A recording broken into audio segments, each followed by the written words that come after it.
ಎಲ್ಲರಿಗೂ ನಮಸ್ಕಾರಗಳು.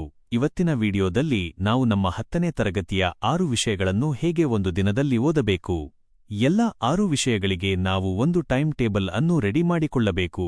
ಹಾಗಾದರೆ ಬನ್ನಿ ಆ ಟೈಮ್ ಟೇಬಲ್ ಅನ್ನು ಹೇಗೆ ರೆಡಿ ಮಾಡೋದು ಅಂತ ನೋಡೋಣ.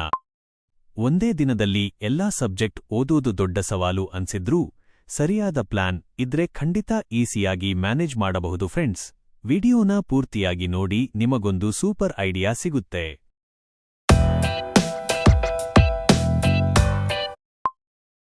ನಿಮ್ಮ ಸ್ಕ್ರೀನ್ ಮೇಲೆ ಕಾಣಿಸ್ತಿರೋ ಇಮೇಜ್ನಲ್ಲಿ ನೋಡಬಹುದು, ನಾವು ಮೊದಲನೇ ಸ್ಟೆಪ್ನಲ್ಲಿ ನಮ್ಮ ಸಿಲೆಬಸ್ನ 6 ವಿಷಯಗಳನ್ನು 3 ಟಫ್ ಸಬ್ಜೆಕ್ಟ್ಸ್ ಮತ್ತು 3 ಈಸಿ ಸಬ್ಜೆಕ್ಟ್ಸ್ ಆಗಿ ಬೇರೆ ಬೇರೆ ಮಾಡಿಕೊಳ್ಳಬೇಕು.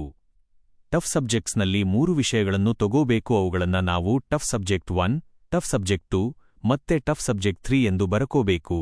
ನಂತರ ಅದೇ ರೀತಿ ಈಸಿ ಸಬ್ಜೆಕ್ಟ್ 1, ಈಸಿ ಸಬ್ಜೆಕ್ಟ್ 2 ಮತ್ತು ಈಸಿ ಸಬ್ಜೆಕ್ಟ್ 3 ಎಂದು ಮಾಡಿಕೊಳ್ಳಬೇಕು. ನಿಮ್ಮ ಇಂಟ್ರೆಸ್ಟ್ ಮೇಲೆ ನೀವು ಈ ಸ್ಟೆಪ್ 1 ಅನ್ನು ರೆಡಿ ಮಾಡಿಕೊಳ್ಳಿ. ನಾನು ಇಲ್ಲಿ ನನಗೆ ಯಾವ ವಿಷಯಗಳು ಟಫ್ ಮತ್ತು ಯಾವ ವಿಷಯಗಳು ಈಸಿ ಎಂದು ಗಮನಿಸಿ ನಾನು ಸ್ಟೆಪ್ 1 ಅನ್ನು ರೆಡಿ ಮಾಡಿಕೊಂಡಿದ್ದೇನೆ. ನೀವು ಕೂಡ ನೋಡಬಹುದು. ಇದೇ ರೀತಿಯಲ್ಲಿ ನೀವು ಸ್ಟೆಪ್ 1 ಅನ್ನು ಪೂರ್ಣ ಮಾಡಿಕೊಳ್ಳಿ.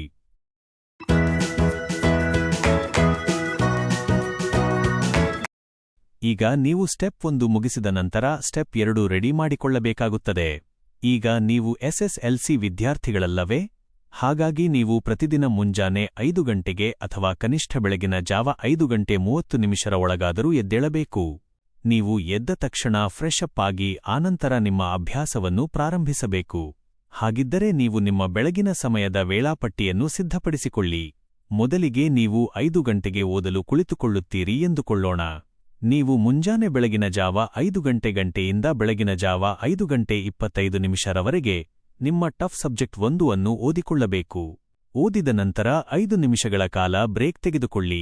ನಾವು ಯಾಕೆ 25 ನಿಮಿಷ ಓದಿ 5 ನಿಮಿಷ ಬ್ರೇಕ್ ತೆಗೆದುಕೊಳ್ಳಬೇಕು ಎಂದರೆ, ನಮ್ಮ ಮೈಂಡ್ ಸತತವಾಗಿ ಕೇವಲ 25 ನಿಮಿಷಗಳ ಕಾಲ ಮಾತ್ರ ಆಕ್ಟಿವ್ಲಿ ಕೆಲಸ ಮಾಡುತ್ತದೆ ಅಥವಾ ನೆನಪಿಟ್ಟುಕೊಳ್ಳುತ್ತದೆ.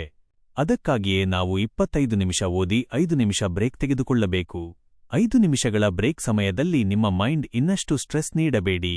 ಅಂದರೆ ಮೊಬೈಲ್ನಲ್ಲಿ ರೀಲ್ಸ್ ನೋಡುವುದು ಅಥವಾ ಟಿವಿ ನೋಡುವುದನ್ನು ಮಾಡಬಾರದು. ನೀವು 5 ನಿಮಿಷದಲ್ಲಿ ಮೆಡಿಟೇಷನ್ ಮಾಡಿ ಅಥವಾ ಸ್ವಲ್ಪ ವಾಕ್ ಮಾಡಿ ಬನ್ನಿ. ಈಗ ನೀವು 25 ನಿಮಿಷ ನಿಮ್ಮ ಟಫ್ ಸಬ್ಜೆಕ್ಟ್ 1 ಅನ್ನು ಓದಿದ ನಂತರ ಮತ್ತು 5 ನಿಮಿಷಗಳ ಬ್ರೇಕ್ ಮುಗಿದ ಮೇಲೆ ಅದೇ ಟಫ್ ಸಬ್ಜೆಕ್ಟ್ 1 ಸಂಬಂಧಿಸಿದ MCQs ಅಥವಾ ಹಳೆಯ ಕ್ವೆಶ್ಚನ್ ಪೇಪರ್ಸ್ಗಳನ್ನು ಬಿಡಿಸಬೇಕು. ಹೀಗೆ ಮಾಡುವುದರಿಂದ ಆ ವಿಷಯದಲ್ಲಿ ನೀವು ಪರ್ಫೆಕ್ಟ್ ಆಗುತ್ತೀರಿ. ನಂತರ ಮತ್ತೆ 5 ನಿಮಿಷ ಬ್ರೇಕ್ ತೆಗೆದುಕೊಳ್ಳಿ. ಮುಂದಿನ ಬೆಳಗ್ಗೆ 6 ಗಂಟೆಯಿಂದ ಬೆಳಗ್ಗೆ 6 ಗಂಟೆ 25 ನಿಮಿಷರವರೆಗೆ ನಿಮ್ಮ ಈಸಿ ಸಬ್ಜೆಕ್ಟ್ 1 ಅನ್ನು ಓದಿಕೊಳ್ಳಬೇಕು. ಆಮೇಲೆ 5 ನಿಮಿಷ ಬ್ರೇಕ್ ತೆಗೆದುಕೊಂಡು ಮುಂದಿನ 25 ನಿಮಿಷ ಈಸಿ ಸಬ್ಜೆಕ್ಟ್ 1 ಅನ್ನು ರಿವೈಸ್ ಮಾಡಿ.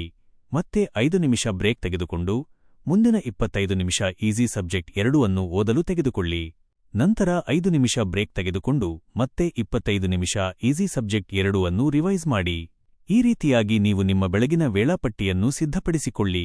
ಇಲ್ಲಿರುವ ಸಬ್ಜೆಕ್ಟ್ಸ್ ನಿಮ್ಮ ಅನುಕೂಲಕ್ಕೆ ತಕ್ಕಂತೆ ನೀವು ಬದಲಾಯಿಸಿಕೊಳ್ಳಬಹುದು. ನೀವು ಈಗ ನೋಡುತ್ತಿರಬಹುದು, ನಾನು ಇಲ್ಲಿ ನನ್ನ ಬೆಳಗಿನ ವೇಳಾಪಟ್ಟಿಯನ್ನು ಸಿದ್ಧಪಡಿಸಿಕೊಂಡಿದ್ದೇನೆ. ಇದೇ ರೀತಿಯಾಗಿ ನೀವು ಕೂಡ ನಿಮ್ಮ ಬೆಳಗಿನ ವೇಳಾಪಟ್ಟಿಯನ್ನು ಸಿದ್ಧಪಡಿಸಿಕೊಳ್ಳಿ. ಈಗ ನೀವು ನಿಮ್ಮ ಬೆಳಗಿನ ಟೈಮ್ ಟೇಬಲ್ ರೆಡಿ ಮಾಡಿಕೊಂಡ ನಂತರ ನೀವು ನಿಮ್ಮ ಸ್ಕೂಲ್ ಆಕ್ಟಿವಿಟೀಸ್ನಲ್ಲಿ ತೊಡಗುತ್ತೀರಿ. ನಿಮ್ಮ ಸ್ಕೂಲ್ ಮುಗಿದ ನಂತರ ಅಂದರೆ ಸಂಜೆಯ ಸಮಯದಲ್ಲಿ ನಿಮ್ಮ ಟೈಮ್ ಟೇಬಲ್ ಹೇಗೆ ಇರಬೇಕು ಎನ್ನುವುದು ಸ್ಟೆಪ್ 2 ಅಲ್ಲಿ 2ನೇ ವಿಷಯ. ನೀವು ಸ್ಕೂಲ್ ಅನ್ನು ಮುಗಿಸಿ ಆಲ್ಮೋಸ್ಟ್ ಎಲ್ಲರೂ 5 ಗಂಟೆ ಅಥವಾ ಸಂಜೆ 5:30ರವರೆಗೆ ಮನೆಗೆ ಬರುತ್ತೀರಾ. ಬಂದ ನಂತರ ನೀವು 30 ನಿಮಿಷ ಫ್ರೆಶ್ ಅಪ್ ಆಗಿ ನಂತರ ನೀವು 6 ಗಂಟೆಗೆ ಓದಲು ಕುಳಿತುಕೊಳ್ಳಿ. 6 ಗಂಟೆಯಿಂದ ಬೆಳಗ್ಗೆ 6 ಗಂಟೆ 25 ನಿಮಿಷರವರೆಗೆ ನಿಮ್ಮ ಟಫ್ ಸಬ್ಜೆಕ್ಟ್ 2 ಅನ್ನು ಓದಿಕೊಳ್ಳಿ. ನಂತರ 5 ನಿಮಿಷ ಬ್ರೇಕ್ ತೆಗೆದುಕೊಳ್ಳಿ. ಮತ್ತೆ 25 ನಿಮಿಷ ನಿಮ್ಮ ಟಫ್ ಸಬ್ಜೆಕ್ಟ್ 2 ಅನ್ನು ರಿವೈಸ್ ಮಾಡಿ. ನಂತರ 5 ನಿಮಿಷ ಬ್ರೇಕ್. ಮತ್ತೆ 25 ನಿಮಿಷ ನಿಮ್ಮ ಈಸಿ ಸಬ್ಜೆಕ್ಟ್ 3 ಅನ್ನು ಓದಿಕೊಳ್ಳಿ. ನಂತರ 5 ನಿಮಿಷ ಬ್ರೇಕ್. ಮತ್ತೆ 25 ನಿಮಿಷ ಸಬ್ಜೆಕ್ಟ್ ಅನ್ನು ರಿವೈಸ್ ಮಾಡಿ. ಮತ್ತೆ 25 ನಿಮಿಷದಲ್ಲಿ ನಿಮ್ಮ ಟಫ್ ಸಬ್ಜೆಕ್ಟ್ 3 ಅನ್ನು ಓದಿಕೊಳ್ಳಿ. ನಂತರ 5 ನಿಮಿಷ ಬ್ರೇಕ್. ಮತ್ತೆ ಆ ಸಬ್ಜೆಕ್ಟ್ ಅನ್ನು ರಿವೈಸ್ ಮಾಡಿ. ನಂತರದಲ್ಲಿ ನೀವು ನಿಮ್ಮ ಹೋಮ್ ವರ್ಕ್ ಅಥವಾ ಟ್ಯೂಷನ್ ಹೋಮ್ ವರ್ಕ್ ಅನ್ನು ಮಾಡಿ.